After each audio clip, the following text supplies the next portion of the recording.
Curioso, aventurero, observador, todo eso era Charles Darwin. El mismo que con su teoría de la evolución de las especies cambió nuestra manera de ver la historia de la humanidad. Pero como todo, esta teoría tuvo un principio. En este caso fue un viaje. Una experiencia que cambiaría la vida de Darwin para siempre y que sería el puntapié para una de las teorías más revolucionarias de la historia. 1831. Un joven Charles Darwin, de apenas 22 años, partía en barco desde Inglaterra. Su primer destino era Sudamérica. Su tarea era realizar un relevamiento cartográfico de lo que se conoce actualmente como Tierra del Fuego. Si bien el viaje tenía otros propósitos, a Darwin le sirvió para recorrer el actual territorio argentino y realizar su aventura, la aventura que definiría sus investigaciones y toda su vida.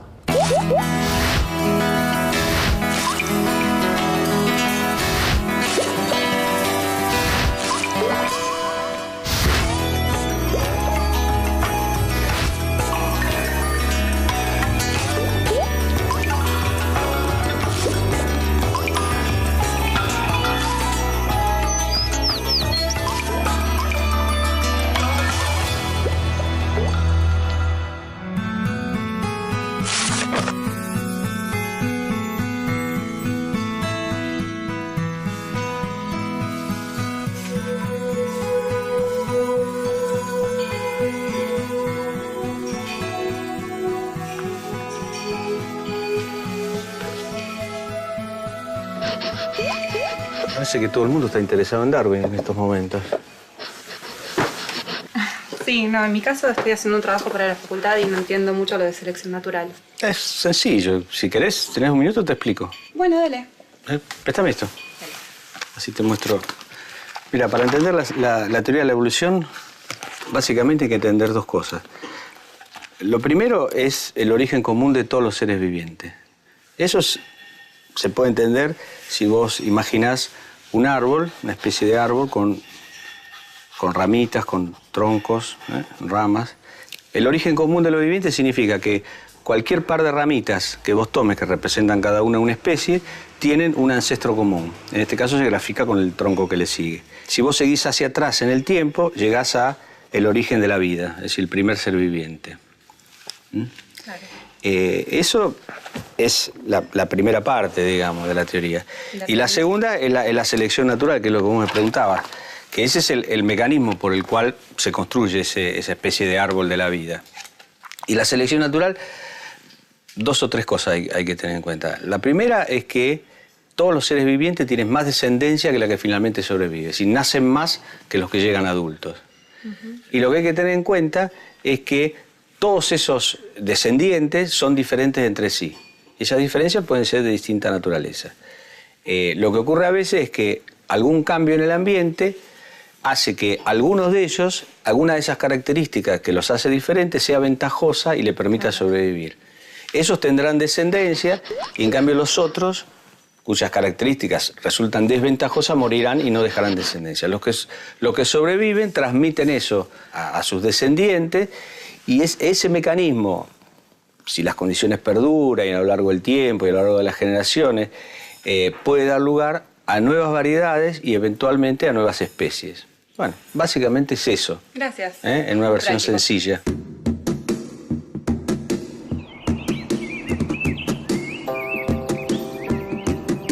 La teoría de Darwin fue revolucionaria.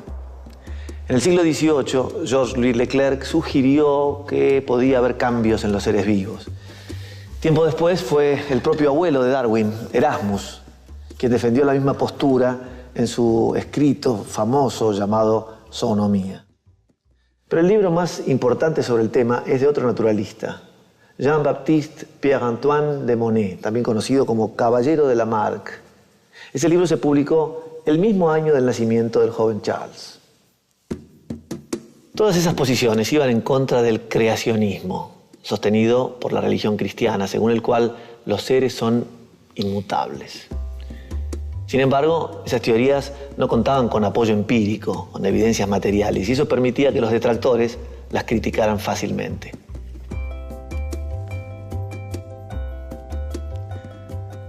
La teoría de Darwin, en cambio, se apoyó en una amplia evidencia observacional basada en fósiles y muestras de ejemplares. Por eso causó una gran revolución. Su postura se centró en dos conceptos fundamentales. Primero, que todos los seres vivos tienen un origen común. Segundo, la selección natural. Este mecanismo, resumido por el propio Darwin como la supervivencia del más apto, es el que produce el cambio y la diversidad en la naturaleza mediante la capacidad de adaptación. Con esos antecedentes conceptuales, el joven naturalista Charles Darwin se embarcó hacia el otro lado del mundo. Lo que vio y luego plasmó de este viaje cambiaría la visión que tenemos de la vida en la Tierra.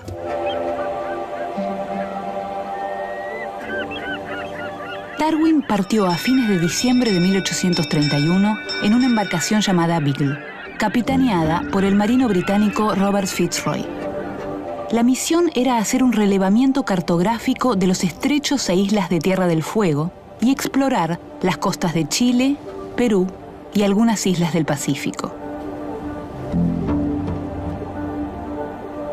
Fitzroy había explorado la zona de Tierra del Fuego años antes y llevado en su retorno a Inglaterra a 4 indios fueguinos que fueron presentados a la reina. Uno murió y ahora quería repatriar a los 3 sobrevivientes. La tarea de Darwin como naturalista sería la de tomar anotaciones sobre flora, fauna y algunos aspectos geológicos de los lugares visitados. Darwin aceptó encantado, sin imaginarse que sufriría mareos casi todo el viaje. Sin embargo, su pasión por la vida al aire libre, la caza y la geología fueron más fuertes, y el inesperado viaje le ofreció la oportunidad de realizar sus sueños de naturalista. El diario que llevó en su viaje y publicó años más tarde es un texto fundamental para entender cómo se fue gestando la teoría de la evolución. Darwin definió en su autobiografía este viaje como el suceso más importante de su vida.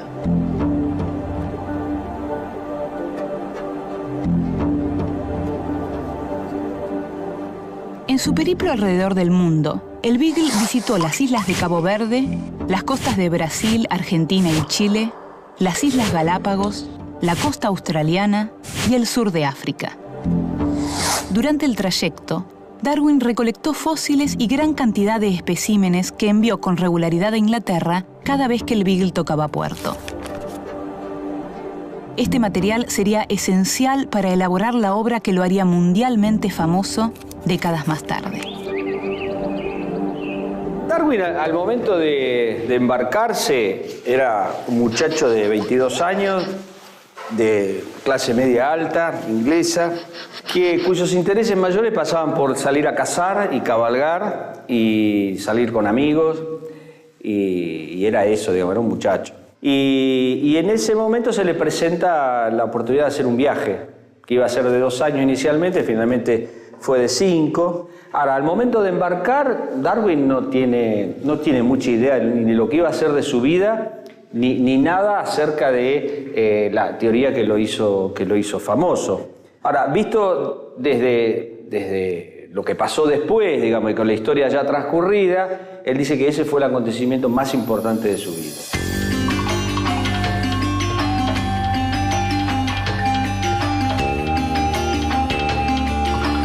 Darwin no solo prestó atención al mundo natural, también le interesaban las personas y sus costumbres. Mientras recorrió el territorio argentino, escribió en su diario citas dignas de un observador social muy atento. Darwin, curioso por naturaleza, prestó atención a la sociedad criolla, a los pueblos originarios y a sus relaciones entre sí y a la compleja situación que el país vivía en ese entonces.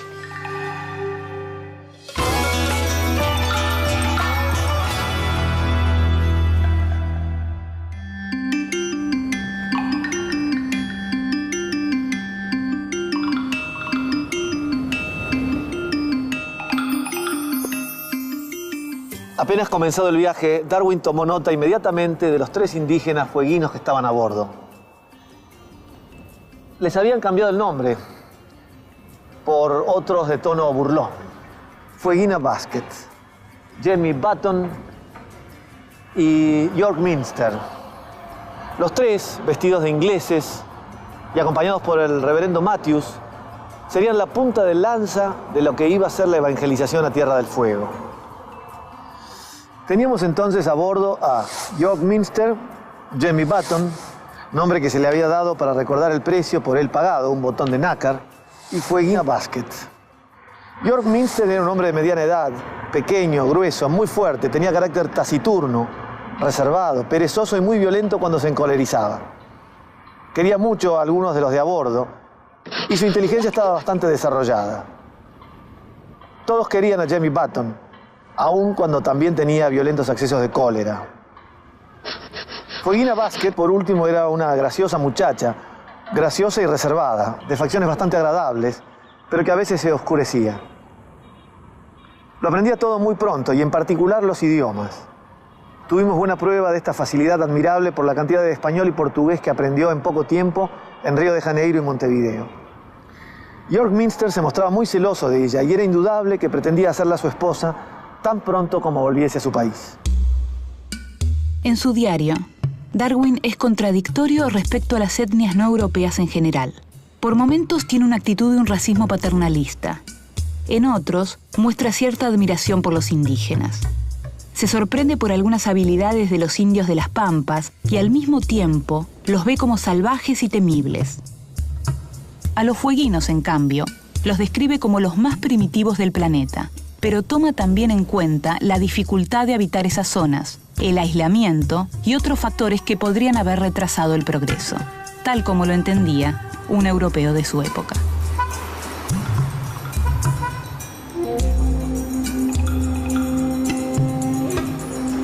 Bueno, en todo caso me gustaría que pasemos a ver la sala de etnografía de Patagonia.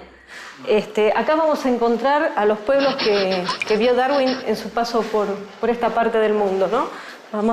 Acá hay varias vitrinas que corresponden a mapuches, por ejemplo, o esta de la platería también mapuche, los tehuelches, y allá tenemos la vitrina que corresponde a Yámanas y Selknam, los indios que habitaban la isla grande de Tierra del Fuego, que fue efectivamente, digamos, los que con más contacto directo tuvo Darwin, ¿no? Sería bueno que nos pusiéramos un poco en el lugar de Darwin, un victoriano de principios del siglo XIX, de un país como Inglaterra, que está a la vanguardia de todos los avances tecnológicos de su momento, y viene a esta parte del mundo y encuentra a cazadores-recolectores, gente que andaba desnuda y vivía en chozas hechas con rama y navegaba en canoas hechas con corteza. Esto le debe haber provocado un impacto muy fuerte, que de hecho queda en sus escritos. La decadencia de estos pueblos en realidad empieza a partir del contacto con los europeos, tiene que ver con las enfermedades que traen los europeos y sobre todo con el modo de explotación que implementan los europeos, que por un lado liquidan todas las presas de estos pueblos, que básicamente en el caso de los Yámanas eran lobos marinos, en el caso de los Selknam eran los guanacos, y también el tema de las enfermedades que los va aniquilando de a poco. Una de las cosas, por ejemplo, que se evalúa, ellos no tenían vestimenta, usaban grasa, que andaban prácticamente desnudos porque las grasas funcionaban como aislante. Entonces, eso les permitía no sufrir ni la humedad ni el frío y secarse rápidamente al lado del fuego. Cuando vienen los misioneros, instalan las misiones y los obligan a usar ropas, las ropas europeas, tienen serios problemas de salud porque esa ropa están permanentemente mojadas en un clima como el fueguino. Es decir que el tema del primitivismo, no primitivismo, también tiene mucho que ver con lo que cuenta un pueblo como cultura, como tecnología y el tipo de ambiente donde está. Por eso tenemos que relativizar un poco si eran primitivos, porque en realidad con todos los medios que ellos tenían la sobrellevaban bastante bien.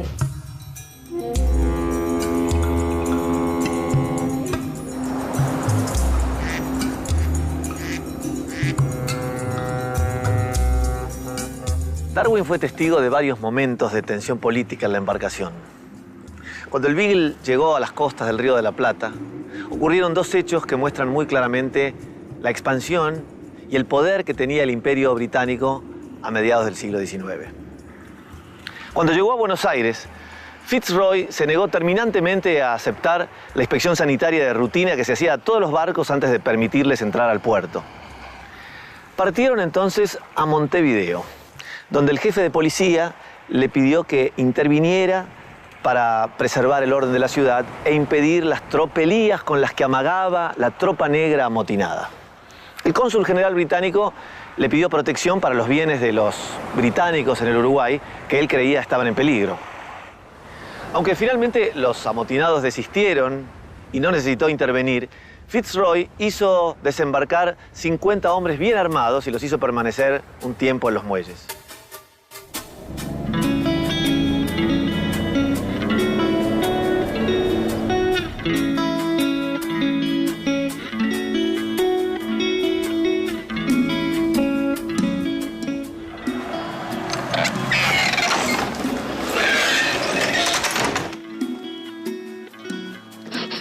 ¿Qué tal? Buen día. Buenos días, señor. ¿Qué tal? ¿Cómo le va? Bien, ¿y usted? Bien, bien. ¿Sabe qué necesitaría si tiene un paquete de bizcochitos? Sí, tengo. ¿Bizcochitos dulces o salados? No, salados, por favor.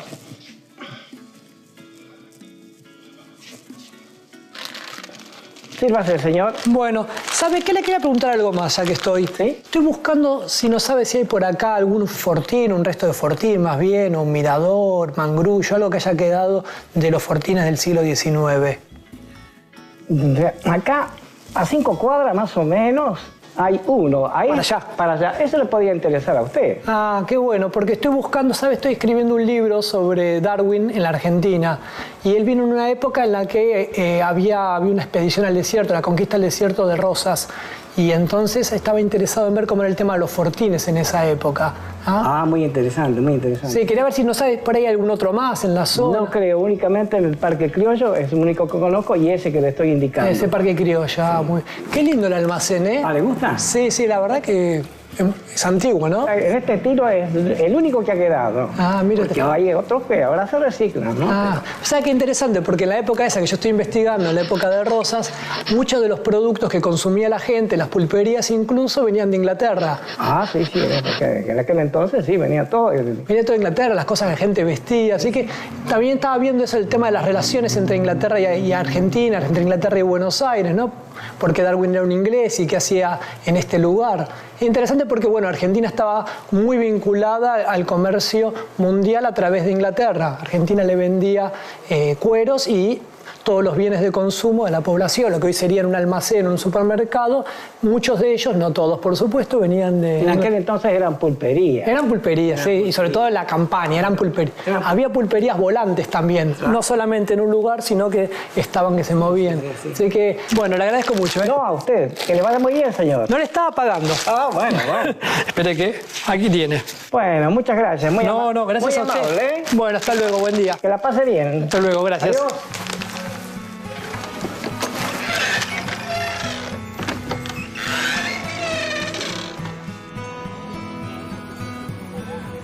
Buenos Aires era el centro del poder económico y administrativo de un país que intentaba organizarse. Pero debido al estado de ebullición política y social del momento, Darwin tardó bastante en pasar por allí.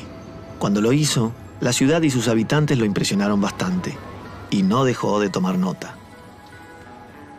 20 de septiembre de 1832. La ciudad de Buenos Aires es grande, y creo que una de las más regulares del mundo. El carácter de las clases más elevadas y educadas que residen en las ciudades participa, aunque tal vez en grado menor, de las buenas cualidades del gaucho. Pero temo que tengan muchos vicios de los que él está libre. La sensualidad, la burla hacia toda religión y una gran corrupción son cosa común. Casi todos los funcionarios públicos pueden ser sobornados. Sin embargo, algunas de las opiniones que Darwin escribió son ambiguas. La tolerancia, muy generalizada hacia las religiones extranjeras, la alta consideración hacia la educación, la libertad de prensa, las facilidades ofrecidas a todos los extranjeros, y especialmente, como yo mismo puedo asegurar, cualquiera que profese algún interés por la ciencia, por más humilde que sea, deberá recordar con gratitud la Sudamérica española. Al ponerse por primera vez en contacto con la sociedad en estos países, 2 o 3 rasgos resultan particularmente notables. las maneras corteses y señoriales, el excelente gusto de las mujeres en el vestir y la igualdad de trato en todas las clases.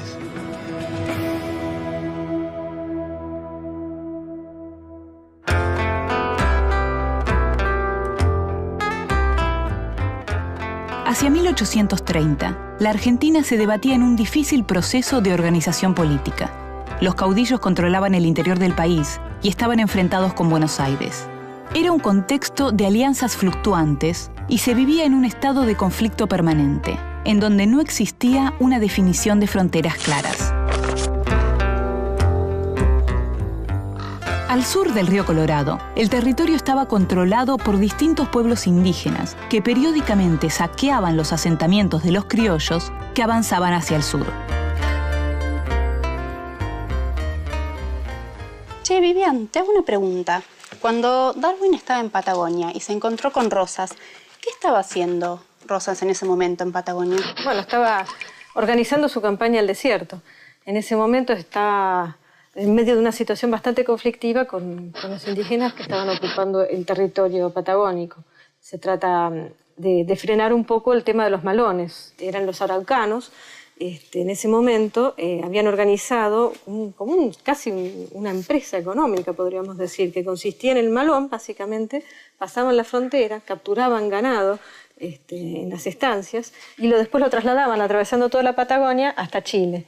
Y lo vendían ahí en Chile para intercambiar por los productos que ellos estaban necesitando, que eran yerba mate, o el caso del alcohol, o la platería, que después lo incorporaban dentro de su sistema de prestigio dentro de la sociedad. Entonces era una situación bastante conflictiva que había con el indio, por un lado. Y por otro lado también una cierta necesidad en función de producir materias primas, tenían que avanzar sobre ese territorio indígena que hasta ese momento, desde la óptica de Buenos Aires, se consideraba improductivo.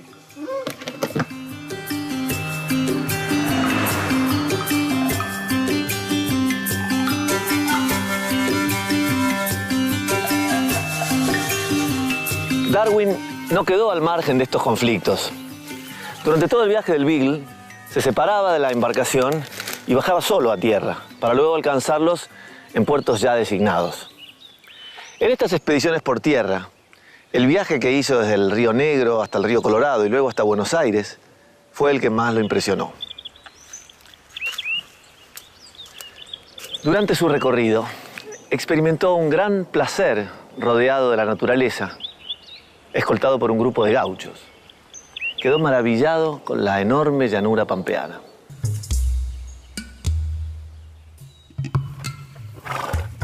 Teníamos allí las 4 cosas necesarias para la vida en el campo: pasto para los caballos, agua, carne y leña.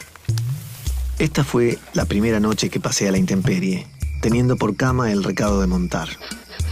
Hay un gran placer en la vida independiente del gaucho, al poder apearse en cualquier momento y decir: aquí pasaré la noche. El silencio fúnebre de la llanura, los perros alerta y el gitanesco grupo de gauchos haciendo sus camas en torno del fuego han dejado en mi mente un cuadro imborrable de esta primera noche que nunca olvidaré. Hay un encanto indescriptible en pasar así la vida al aire libre. La noche estaba serena y silenciosa.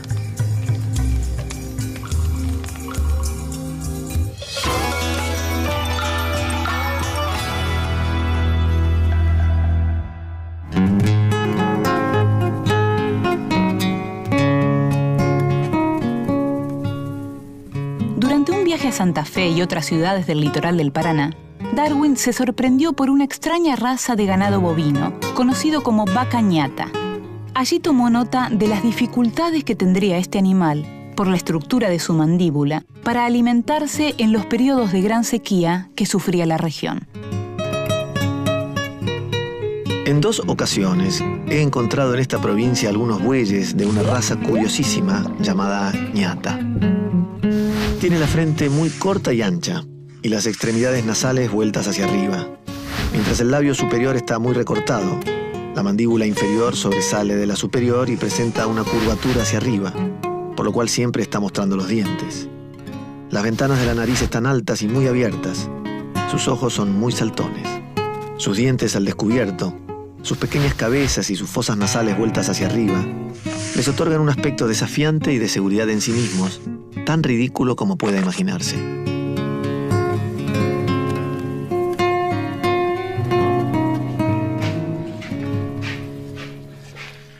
Che, Javi, ¿vamos a comer? Estoy viendo el material de Frengueli acá, a raíz de las observaciones de Darwin sobre la vaca ñata. La verdad que... Ah, ese es el Notobos, ¿no? Sí, Notobos pampaeus. Pero lo quería comparar con la vaca ñata, porque la verdad que estoy fascinado con las observaciones de Darwin respecto de los caracteres de la vaca ñata, pero la verdad que este cráneo es bastante más grande que los que tengo acá para comparar. Una lástima. ¿Y eso podría ser una vaca ñata? Y no sé, habría que compararlo, pero estos son bastante chicos. Hay otro cráneo acá, ¿te acordás? No, no sabía. Sí, mira, acá. Acá tenés dos. Sí, hay otro más. La verdad que me puse a releer las cosas de Darwin y estoy fascinado con el hecho de que haya observado tan rápido qué tipos de caracteres a él le parecían básicamente no adaptativos y que él pudiera, en ese caso, asumir que esas vacas podían llegar a extinguirse tan prontamente. Ah, este es bastante más grande. Fíjate que si lo comparás con ese es más o menos parecido. Sí, esto es bastante más comparable. Ahora, qué bichos realmente raros, ¿no? Porque cómo tienen acá reducido la parte de... Sí, todo el hocico. Fíjate, rostro, incluso en como premaxilares, maxilares, nasales, todo está totalmente acortado. Bueno, esa es una de las cosas que le llamó la atención a Darwin, justamente pensar que a estos bichos les costaría mucho estar alimentándose en épocas de sequía, básicamente, por la morfología tan peculiar del rostro corto, cosa que también... Bueno, che, vamos a comer, loco. Bueno, andá, yo ya voy a terminar unas cosas. Darwin vivió los conflictos de la época en carne propia. Sin embargo, eso no lo frenaba en sus investigaciones. Los indios de las Pampas le causaron admiración por su gran capacidad como jinetes, pero al mismo tiempo padeció, junto a los criollos, el miedo a un ataque por parte de las tribus que estaban en guerra contra el incipiente Estado argentino. Una nube de polvo nos advierte que se acerca hacia nosotros un tropel de jinetes. Mis acompañantes conocen que son indios, cuando aún están a grandísima distancia, por sus cabellos esparcidos por la espalda. Por lo común, los indios llevan una venda alrededor de la cabeza, sin ropa ninguna, y sus largos cabellos negros, levantados por el viento, les dan un aspecto aún más salvaje.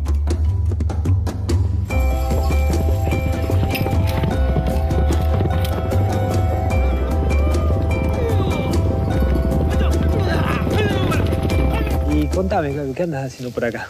Y acá estoy recorriendo un poco la provincia de Buenos Aires para ver cómo es que fue el viaje de Darwin en Argentina, porque no sé si sabés, Darwin estuvo en Argentina a principios de la década de 1830. ¿Y cómo es la historia así de los indios con los criollos? Y en esa época la historia de los indios con los criollos es bien interesante, porque la gente normalmente piensa que había un conglomerado de pueblos indígenas, la frontera y del otro lado la población criolla. Y en realidad esto era mucho más complejo. Por un lado, porque los pueblos indígenas eran distintos pueblos y distintas parcialidades, que no siempre hacían todos lo mismo. Por otro lado, también había población criolla que estaba al otro lado de la frontera, y entre otras razones porque la frontera no era algo fijo y estable, sino era algo que estaba en constante cambio.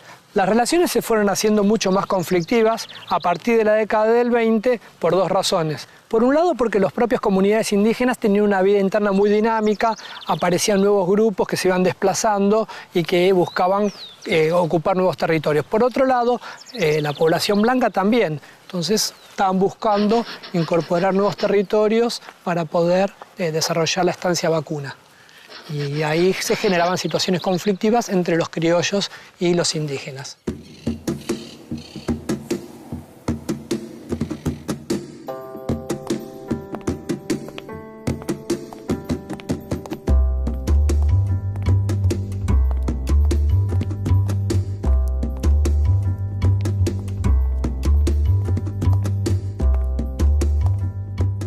Los malones eran un peligro para los criollos que avanzaban hacia el sur argentino.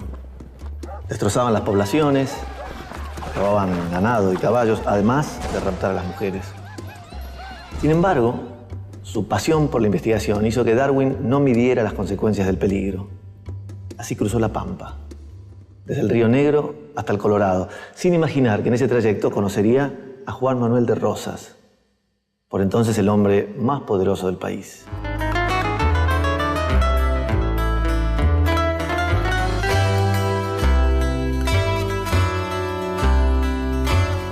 Al regreso de una de sus expediciones al Río Negro, Darwin conoció al general Juan Manuel de Rosas, que estaba al comando de la campaña para empujar a los grupos indígenas al sur del río Colorado. Rosas, en ese momento y por 20 años más, sería la figura más importante de la política argentina. El joven naturalista quedó muy impresionado por el caudillo, que le dio un salvoconducto para que siguiera su camino a Buenos Aires. Dice Darwin en su diario: el general Rosas expresó deseos de verme. Es un hombre de un carácter extraordinario que ejerce la más poderosa influencia entre sus compatriotas, influencia que sin dudas pondrá al servicio de la prosperidad de su país. Dícese que posee 74 leguas cuadradas de terreno y unas 300.000 cabezas de ganado. Dirige admirablemente sus inmensas propiedades y cultiva mucho más trigo que todos los demás propietarios del país.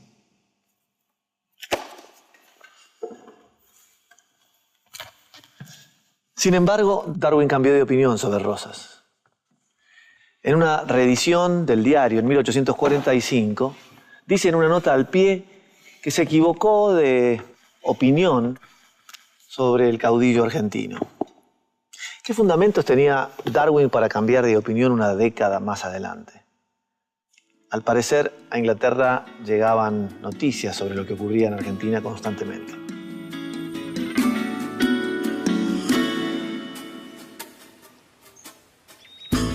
En mayo de 1833 comienza la denominada Campaña del Desierto dirigida por Juan Manuel de Rosas.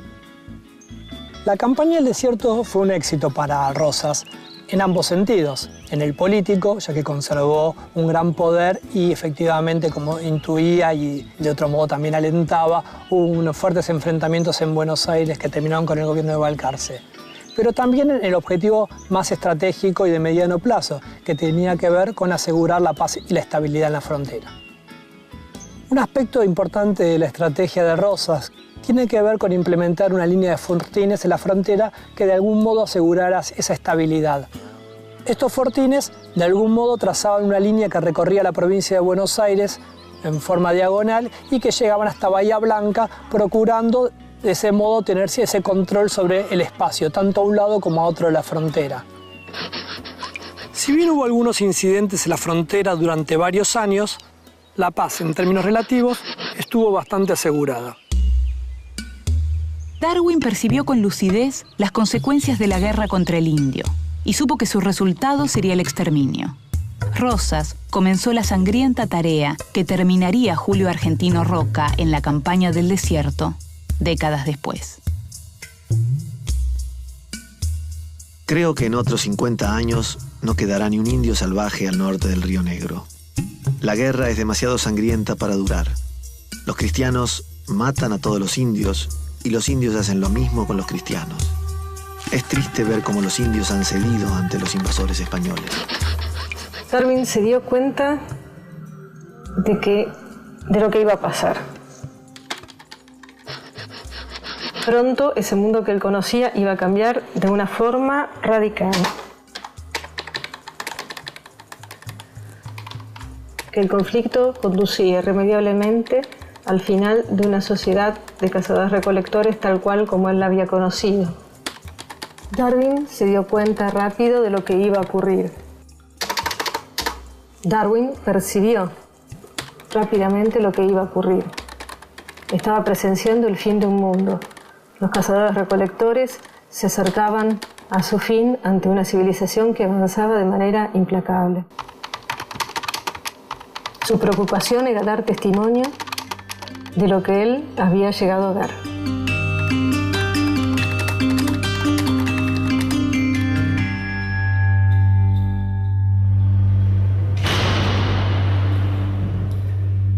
No solo en el continente, Darwin vivió momentos claves de la historia argentina. Un episodio poco conocido es que estuvo presente en el momento de la ocupación definitiva de las Islas Malvinas por los británicos.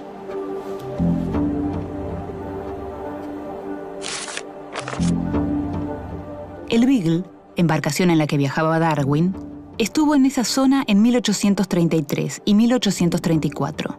Pese a que su capitán Robert Fitzroy desembarcó tropas e intervino en este proceso, Darwin en su diario, misteriosamente, solo se refiere a la geología y fauna de las islas, sin hacer referencia a las cuestiones políticas. Maxi, estoy buscando lo que te había pedido el otro día para dar una clase, que es una referencia de Darwin, que hace Darwin sobre las Islas Malvinas, en el momento en que él hace el viaje alrededor del mundo, que él va dos veces.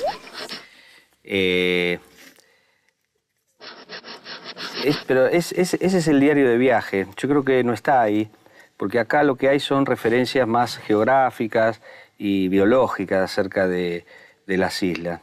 Pero hay otra cosa que yo estoy buscando, que es una carta que él le manda a la hermana, donde comenta y toma una posición política, porque dice que, así como el perro del hortelano, el Imperio Británico toma las islas y después las descuida y digamos, tienen un valor estratégico importante para el imperio, para la navegación. Así que ahí me parece que no está. Eso debe estar en un tomo que publicó el hijo, que tiene la autobiografía que escribió Darwin para uso de la familia y una selección de cartas. Ahí está esa referencia que yo te digo. A ver,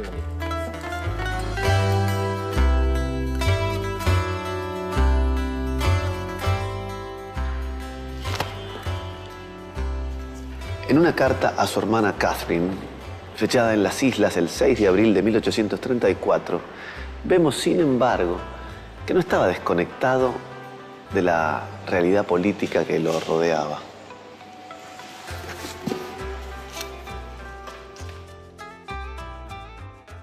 Nosotros, dice Darwin a su hermana, como el perro del hortelano, tomamos las islas y dejamos para protegerlas solo la bandera inglesa. Los ocupantes han sido, por supuesto, asesinados. Ahora enviamos un teniente con 4 marineros, sin autoridad ni instrucciones. Las islas algún día serán un importante lugar de refugio en el mar más turbulento del mundo.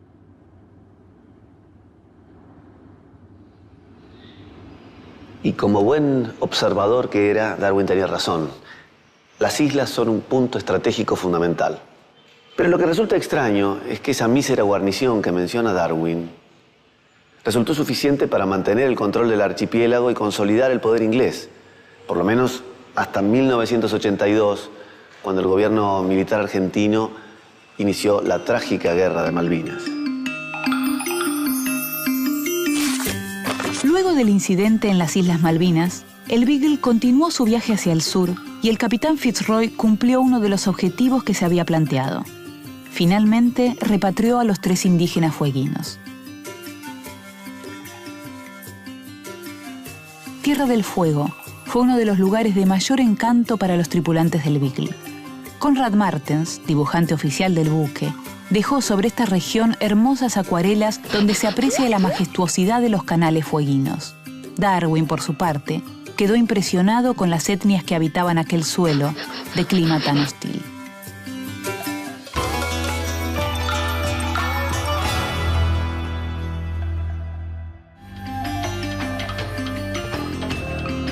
Darwin escribió en su diario su particular visión europea sobre los indígenas fueguinos. A nuestra entrada, vimos un grupo de fueguinos y recibimos el saludo digno de los habitantes de esta tierra salvaje. En el momento de nuestro paso, saltan agitando sus guiñapos y lanzando un largo y sonoro aullido. Este fue, sin duda, el espectáculo más curioso que he visto en mi vida. No me figuraba cuán enorme es la diferencia que separa al hombre salvaje del civilizado. Hola. Hola. Hola.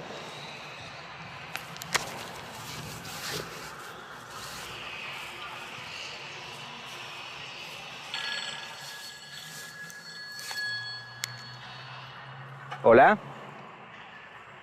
Ah, sí, ahora te escucho bien. ¿Cómo te va? Sí. Sí, lo que pasa es que vos ahí en el diario de viaje de Darwin habrás encontrado que hay expresiones que son son claramente racistas, digamos, y eso a uno le hace, no sé, le hace algún poco de ruido en algún lado. Pero eso hay que entenderlo en el contexto, digamos, ¿no? En primer lugar, Darwin tiene una actitud paternalista con eso que él llama salvaje, ¿no? Pero además en el contexto hay que pensar que, en primer lugar, que el siglo XIX es racista. De hecho, la ciencia del siglo XIX es racista. Hay un racismo antropológico y filosófico. Ahora, el siglo XIX inaugura la visión científica de las razas. Se mide científicamente las jerarquías raciales. El contexto también es bastante más complejo de lo que suele parecer, ¿no? Porque el siglo XIX, además de racista, es un siglo evolucionista. Hay un evolucionismo en todos los aspectos. Y la teoría de la evolución, digamos, termina siendo el centro de un contexto evolucionista. Bueno, eso, digamos, el darwinismo social también es una expresión que suele llevar a algún equívoco, ¿no? Porque vos pensás el siglo XIX, no es que de repente aparece una teoría de la evolución y a alguien se le ocurre que eso sirve para explicar el desarrollo de las sociedades. Más bien es al revés, digamos, hay un contexto evolucionista donde las sociedades evolucionan, la historia humana evoluciona, y ahí aparece la teoría de la evolución que da un respaldo biológico muy fuerte, ¿no? Pero, bueno, chau.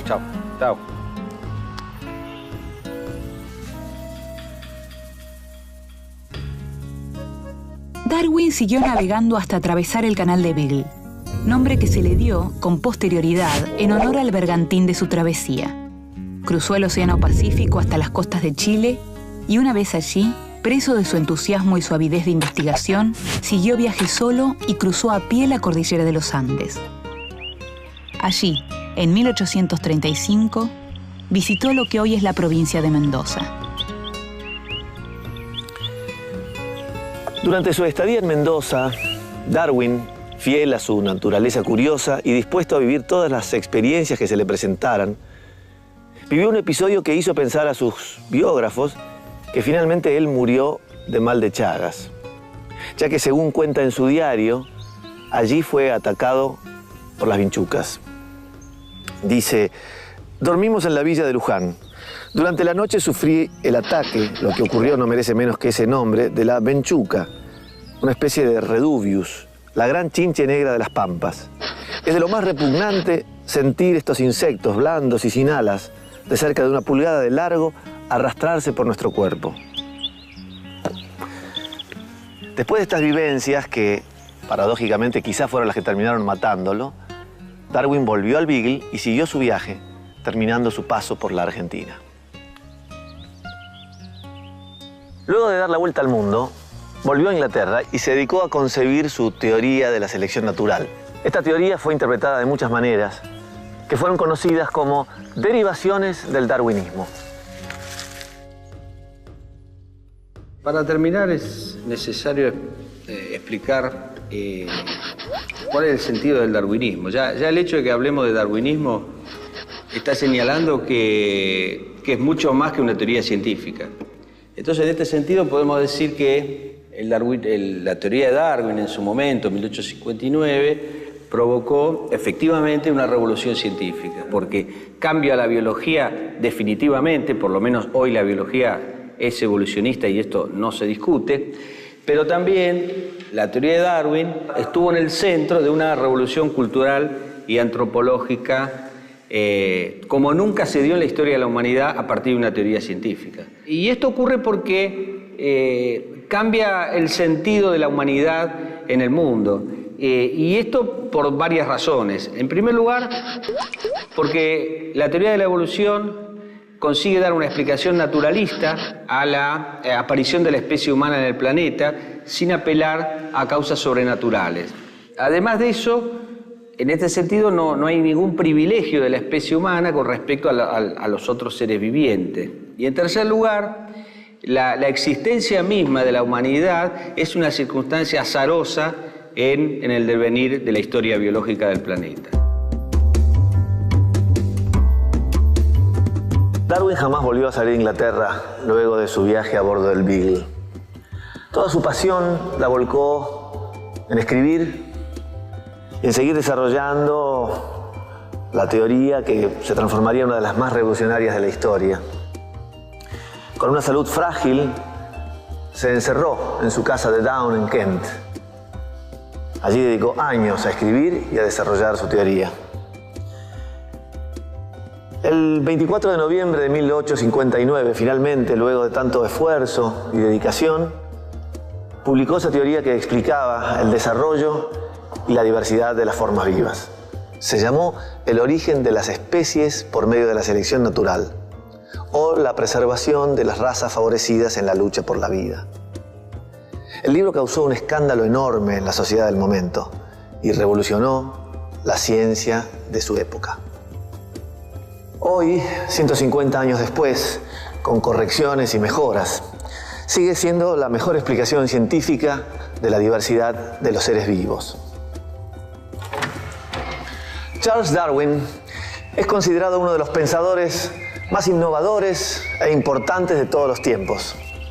Fue ridiculizado y defendido con igual entusiasmo y dejó un legado invalorable. Cambió nuestra manera de ver el mundo natural y a nosotros mismos.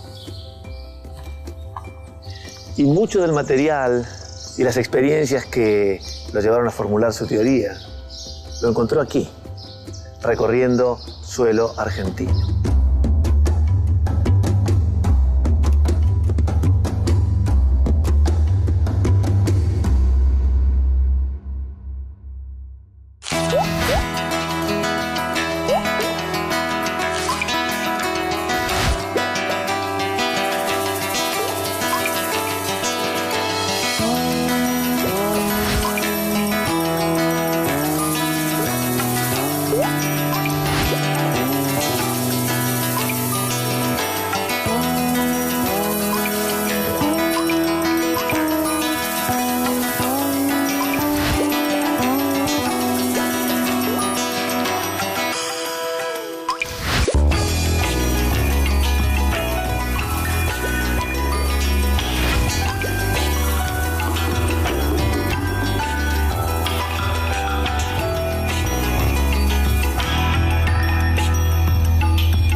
Descendencia, y en cambio los otros, cuyas características resultan desventajosas, morirán y no dejarán descendencia. Los que sobreviven transmiten eso a sus descendientes, y es ese mecanismo, si las condiciones perduran y a lo largo del tiempo y a lo largo de las generaciones, puede dar lugar a nuevas variedades y eventualmente a nuevas especies. Bueno, básicamente es eso. Gracias. En una versión Práctico. sencilla.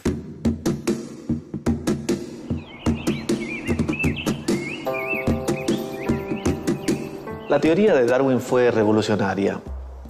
En el siglo XVIII, Georges Leclerc sugirió que podía haber cambios en los seres vivos. Tiempo después fue el propio abuelo de Darwin, Erasmus, quien defendió la misma postura en su escrito famoso llamado Zoonomía. Pero el libro más importante sobre el tema es de otro naturalista, Jean-Baptiste Pierre-Antoine de Monnet, también conocido como Caballero de Lamarck. Ese libro se publicó el mismo año del nacimiento del joven Charles. Todas esas posiciones iban en contra del creacionismo, sostenido por la religión cristiana, según el cual los seres son inmutables. Sin embargo, esas teorías no contaban con apoyo empírico, con evidencias materiales, y eso permitía que los detractores las criticaran fácilmente.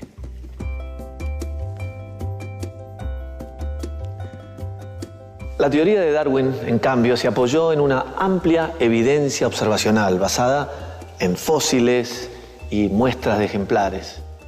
Por eso causó una gran revolución. Su postura se centró en dos conceptos fundamentales. Primero, que todos los seres vivos tienen un origen común. Segundo, la selección natural. Este mecanismo, resumido por el propio Darwin como la supervivencia del más apto, es el que produce el cambio y la diversidad en la naturaleza mediante la capacidad de adaptación.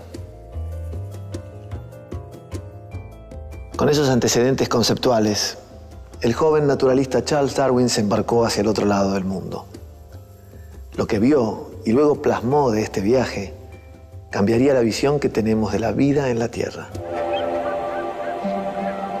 Eso se puede entender si vos imaginás un árbol, una especie de árbol con ramitas, con troncos, ramas. El origen común de lo viviente significa que cualquier par de ramitas que vos tomes, que representan cada una especie, tienen un ancestro común. En este caso se grafica con el tronco que le sigue. Si vos seguís hacia atrás en el tiempo, llegás a el origen de la vida, es decir, el primer ser viviente. Claro. Eso es la primera parte, digamos, de la teoría.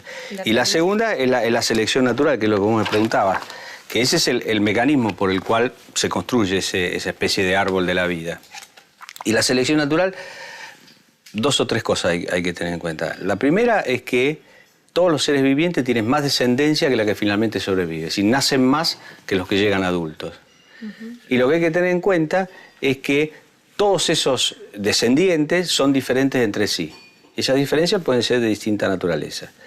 Lo que ocurre a veces es que algún cambio en el ambiente hace que algunos de ellos, alguna de esas características que los hace diferentes, sea ventajosa y le permita sobrevivir. Esos tendrán...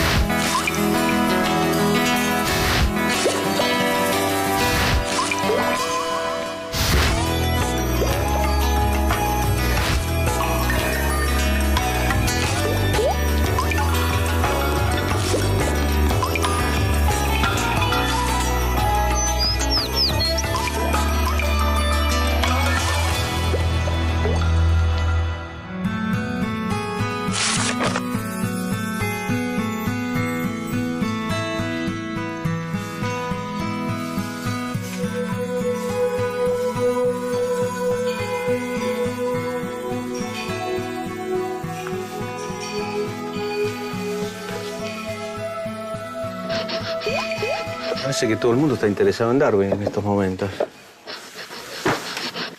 Sí, no, en mi caso estoy haciendo un trabajo para la facultad y no entiendo mucho lo de selección natural. Es sencillo. Si querés, tenés un minuto, te explico. Bueno, dale. Préstame esto. Así te muestro. Mira, para entender la teoría de la evolución, básicamente hay que entender dos cosas. Lo primero es el origen común de todos los seres vivientes. Curioso, aventurero, observador, todo eso era Charles Darwin. El mismo que con su teoría de la evolución de las especies cambió nuestra manera de ver la historia de la humanidad. Pero como todo, esta teoría tuvo un principio. En este caso fue un viaje. Una experiencia que cambiaría la vida de Darwin para siempre y que sería el puntapié para una de las teorías más revolucionarias de la historia. 1831. Un joven Charles Darwin, de apenas 22 años, partía en barco desde Inglaterra. Su primer destino era Sudamérica. Su tarea era realizar un relevamiento cartográfico de lo que se conoce actualmente como Tierra del Fuego. Si bien el viaje tenía otros propósitos, a Darwin le sirvió para recorrer el actual territorio argentino y realizar su aventura, la aventura que definiría sus investigaciones y toda su vida.